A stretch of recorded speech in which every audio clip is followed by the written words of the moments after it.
Hello and welcome to another review. This time we are taking a look at the Total War Warhammer by Creative Assembly, published by Sega, and Warhammer franchise, of course, is a property of the Games Workshop. And firstly, if you've never played a Total War game, this is very much like other Total War games, which are strategy games with a bit of empire management and diplomacy and stuff like that. And if you played Total War games, this is very much familiar stuff for you, all the features and everything, except it's just a Warhammer flavor this time. And it works pretty well. It's pretty nice. Firstly, let's look at the options in here. I wanted to show you the campaign options. So there's a campaign in the game, actually 4 of them, for all the available races at the launch. And then you can also multiplay those campaigns. So let me show you the campaigns here. Here's the options: the Empire, the Dwarves, the Greenskins, so Orcs and Goblins, and the Vampire Counts are the 4 options. Also, you get the Chaos unit if you pre-order the game or if you buy it at the start of the first week, within the weekend. It's probably going to be a DLC for sale after that. So they are definitely adding more factions through DLC, but these are the starting ones you can play as. And all of them play a bit differently. As you can see, there's information about the playstyle, strong battle magic, just cause fear and all of that. Then you have Orcs, which are large units, but they are cheap, and raiding focus, and also there's this fightiness they have that increases or decreases your effectivity. If you are not battling all the time, it goes down. If you are battling all the time, it goes way up, and you get like additional units and stuff like that. Although those additional units that will join you in the fighting are actually controlled by the AI, and it's not the best, to be honest, because the game is turn-based basically when you do things. Control your empire and move your units. Battles are real-time with pause, and if you move your army in the map as an Orcs, the AI helper Orcs, whatever they're called, they move on their own turn. So if you, for example, attack someone further away, they will be too far away to reinforce you in the battle, so it's a bit annoying. Or if you do a siege, you have to kind of wait for them to slowly walk their way in there as well, and then you can actually assault the cities and castles. Then we have Orcs, Dwarves. Dwarves are durable units with strong leadership. They are really durable. My Orcs were getting raided by them. Excellent range of strong artillery and strong economy with trade options, and a very large tech 3 as well. Each race have tech 3. Orcs have very small surplus, and Dwarves and the Empire have a really big one. And then you have the Empire, of course, the humans of the game, and there's lords that can be put into offices for unique titles and all kinds of stuff, which makes it interesting to play with different races, because they have a bit different goals and lots of different units, even though it's still Total Warhammer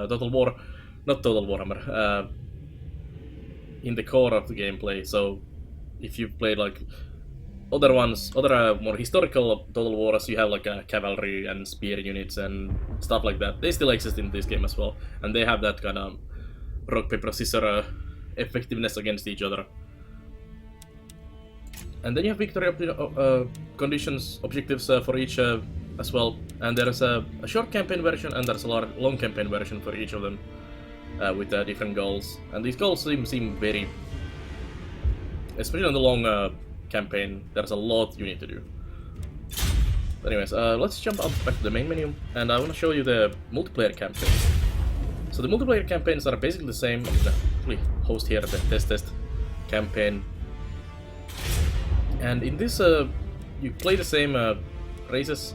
You can even choose the Warriors of Chaos, but they're not released yet. And your leader.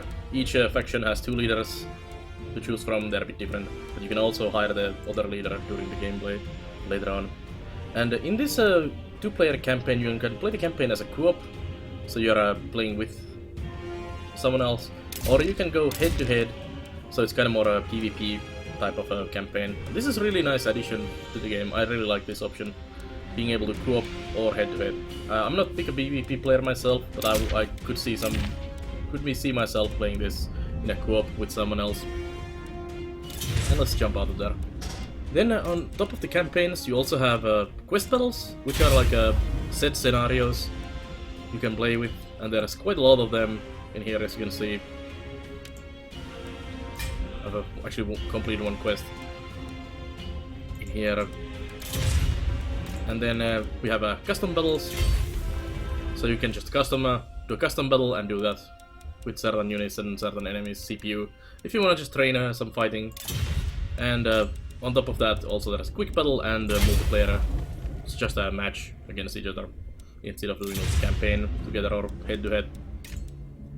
And leader reports and replays for your fights are really cool. And download the bundles, of course, the Chaos Warriors. And let me just show a bit of the campaign I'm playing at the moment, which is going really bad. But it's just for demonstration purposes. It's been a while since I played a Total War game. I played the early Total War games quite a lot, and Shogun 2 was my favorite that I played a lot, but that's also been a while ago. Biggest complaint I have currently about the game is the loading times, which I hope they will be fixed or something, at least looked at, maybe prior to after the launch, because loading times are really long in this game. I have an SSD on my PC, but this game is not currently on the SSD. And whenever you go into a battle, when you load into a map, the map mode, like the Empire control window, the loading times can be pretty nasty. So like several minutes, as you can see. It's kind of like this kind of loading time after each battle, which can be kind of killer. Time to get a sandwich, I guess, every time you do a battle. And that's a really big hindrance to the game, in my opinion, currently. Because it does slow down the pace a lot. And it almost makes me want to just constantly do auto-resolve on the battles. Let's look at the map here quickly. So, this is the Empire map you have. This is the old world from the Warhammer series. And you have all kinds of familiar places like Karag, and there's the Chaos Waste on the north, and other familiar areas. Down here we have some orcs. This is our current kingdom, the Black Crag, and a couple of these other stinky dwarves can't have, which I cleverly named in there. You can also zoom out for an overview map here to see a bit more of the playable area. So this is basically the playable area. The World Edge Mountains are here, cleverly named. You cannot go on this side, and then there's the southern edge is here, where the deserts and stuff start, and the ocean, of course, on the other side. And then the northern realms where the chaos rules. And this is basically the area where you can play. And let's go back to the map here.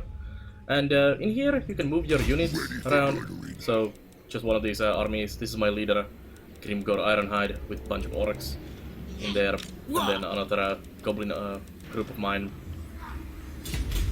And you build those in your cities. For example, here you can recruit your lords. So we have a couple options here. We start with the Grimgor Ironhide, which is the orc leader, but you can hire the Azak the Slaughter here as well, which is the other option for the legendary lore, and in the Shaman Hut, which is required for that. So you recruit your lords and heroes in here, and they will lead your armies in the battle, and then you just create some units for them. So there's a recruit units option here, which currently is unavailable because we're not in a city or anywhere. You can hire some, no. But anyways, and then each of these cities, villages, whatever they are, you can control them, and you can build things in there as well. And this is the Black Crag, there's Iron Rock, and then there's Caraxodron, which are in this area. So there's different one of these like areas, and these buildings and villages and cities help each other and affect each other. Like for example, if you look at the building browser here, there's this building that is a boss tent, gives obedience, and it affects the whole area. to make them a bit happier and not rebel. And then there's buildings for units. There's a boar boys, for example, here for cavalry, and you level up your settlement as well. So there's this kind of building mechanic in the game as well, which seems to be really important to focus early on to get higher level units and all that. Because if you don't do that, the AI will crush you with their higher level units and epic heroes. Like I got on this playthrough, really. I'm getting crushed by these dwarves here. Let's just go into a battle. I'll show you quickly how a battle looks. So, I need to pass a turn, it seems. And then I'm gonna get crushed by one of these dwarves. There we go. So there's a battle deployment. My goblins against the dwarves, you can see what the units have, their hero, their levels and everything. And you can see the Wind of Magic here, which the spell use, and this is the fightiness for the orcs here. And you also see some affecting things like we are a march stance at the moment, so we are moving fast, but we are rigor in battle is tired, so we are really in a big trouble right now. And you can auto-resolve the battle, or you can flee from the battle, which would be the option for this, but I'm gonna just show you a fight battle option here quickly. So we'll load up into the map, and you get this loading screen again, which takes a decent moment, especially on big fights with lots of units and big map. Can take a while, and then there's the loading again back to the map mode after the battle, and that is very much my biggest complaint about the game. Other than that, I don't really have too many complaints. I mean, it is a Total War, which is basically Warhammer skin, but it works really well. I haven't had any issues, really, with anything, and I'm really happy about that, other than the loading times. If you don't like all other Total War games, you're not gonna like this one. But if you like Total War games, this is definitely worth a look, especially if you are like me, who is very much into the Warhammer lore and the miniatures. Although I'm more of a Warhammer 40k player myself, not the fantasy. And here at the start of the battle, you have the Winds of Magic, which is actually pretty full at the moment. You can gamble to hopefully get a better or a worse solution. And then you can deploy your units. And you have your deployment area here that we have, and then there's their deployment area, and there this other area where you can deploy your skirmishers.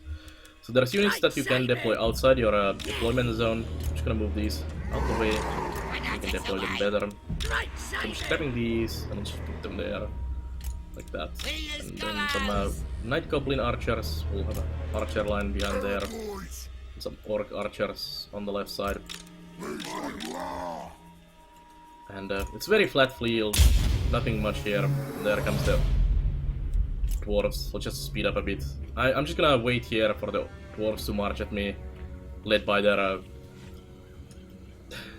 Slayer King. There the standees go. I like the unit graphics. They look really nice. They look like they are from the proper Warhammer miniatures. Only thing I don't really like is the graphics for environments. They look quite plain and kind of boring, especially in this area.